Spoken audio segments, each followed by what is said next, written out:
Hace más de 2000 años, en una provincia conflictiva controlada por Roma, un hombre fue arrestado durante la noche, interrogado al amanecer y ejecutado públicamente pocas horas después. Para el Imperio Romano, fue una condena rápida para eliminar a alguien que podía alterar el orden del imperio. Sin embargo, ese hombre terminaría siendo una de las figuras más influyentes de toda la historia. Así es, estamos hablando de Jesús de Nazaret, quien sigue siendo estudiado, venerado y debatido siglos después de su muerte. Pero rara vez se analiza con detalle algo fundamental: cómo fue realmente su último día de vida. Más allá de pinturas, tradiciones posteriores o relatos resumidos, existen fuentes antiguas, contexto político y datos históricos que permiten reconstruir lo que probablemente ocurrió durante sus últimas horas. Los 4 evangelios fueron escritos décadas después de los hechos, pero conservan una base narrativa común sobre arresto, juicio y crucifixión, algo que muchos especialistas consideran una señal importante de memoria temprana dentro de las primeras comunidades cristianas. Y aquí aparece algo interesante. Al observar ese día desde una perspectiva histórica, la escena cambia por completo, porque ya no se trata solo de un relato religioso, sino del choque entre un predicador fuerte, una élite angustiada y un imperio preocupado por mantener su estabilidad. Y quédate hasta el final del video, porque veremos un detalle sobre su ejecución que mucha gente imagina de forma muy distinta como probablemente fue. Así que hoy, en Distoria, veremos cómo fue realmente el último día de vida de Jesús de Nazaret. Todo ocurre en Jerusalén, durante la Pascua judía, una de las festividades más importantes del calendario hebreo. Miles de peregrinos llegaban a la ciudad, las calles se llenaban y la tensión política aumentaba durante esas fechas. Judea llevaba años bajo dominio romano y no era una región sencilla de gobernar. Existía resentimiento por los impuestos, por la presencia extranjera y por las autoridades locales aliadas con Roma. Por esta razón, el prefecto Poncio Pilato, quien gobernó entre los años 26 y 36 después de Cristo, solía reforzar la vigilancia durante estas festividades. Pocos días antes, Jesús había entrado en Jerusalén rodeado de expectación popular y, según los evangelios, también había provocado tensión en el templo al enfrentarse con comerciantes y cambistas. El Evangelio de Juan incluso presenta este episodio como una crítica directa a la corrupción religiosa, y eso lo convertía en una figura incómoda en el peor momento posible. La noche final comienza con la llamada Última Cena. El Evangelio de Marcos, considerado por muchos especialistas como el más antiguo, relata que Jesús compartió una comida con sus discípulos y anunció que uno de ellos lo traicionaría. Mateo y Lucas conservan versiones similares. Además, el pan y el vino de esa cena serían reinterpretados después como símbolos centrales del cristianismo. Más allá del simbolismo religioso, lo importante es que el ambiente ya era tenso en su totalidad.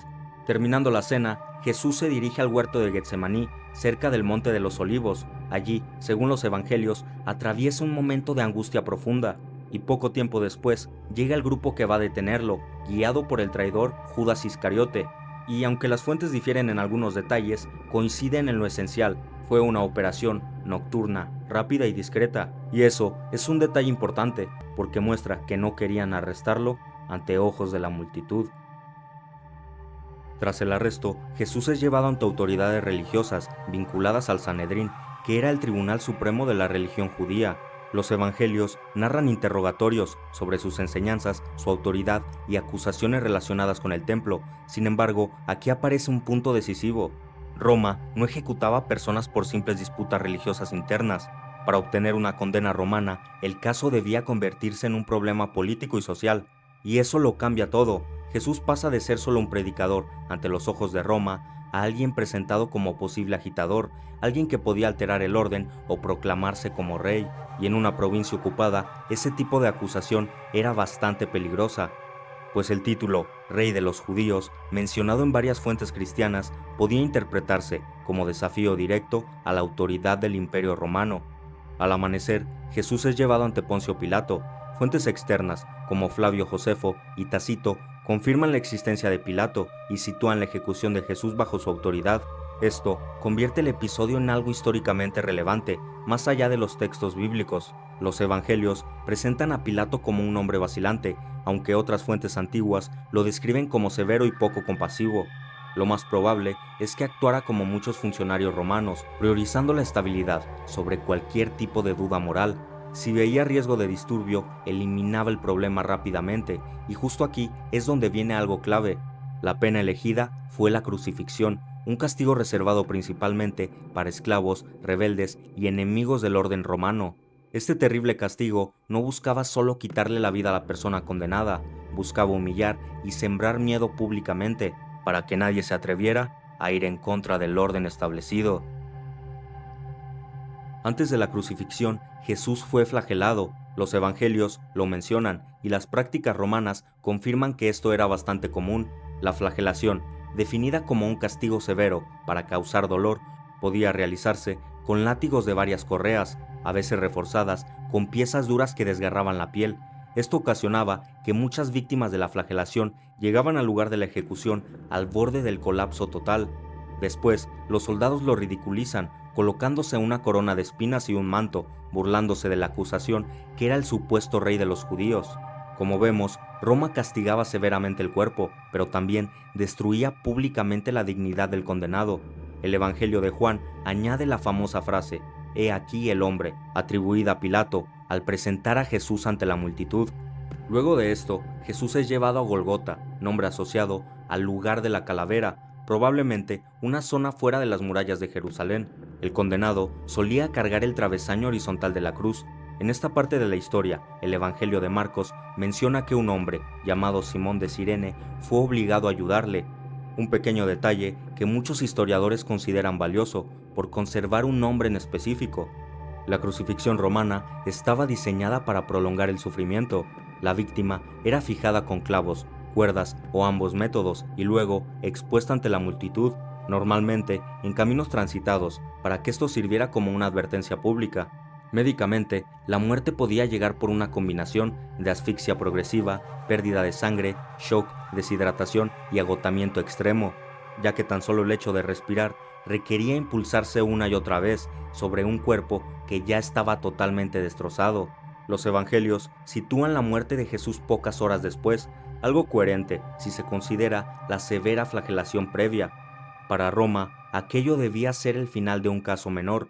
Para sus seguidores, parecía el derrumbe total de toda esperanza.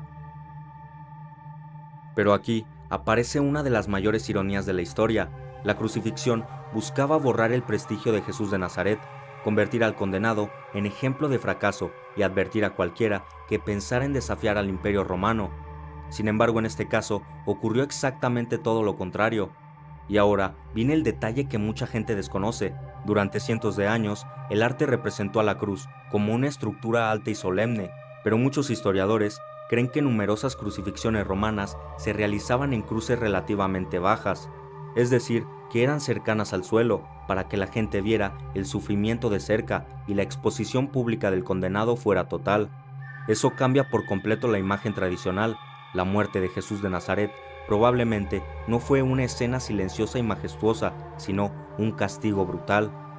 A día de hoy, el cristianismo es la religión más practicada en el mundo, con más de 2.000 millones de creyentes, y ese día, que parecía una derrota absoluta, terminó convirtiéndose en el inicio de la historia más influyente en toda la historia de la humanidad.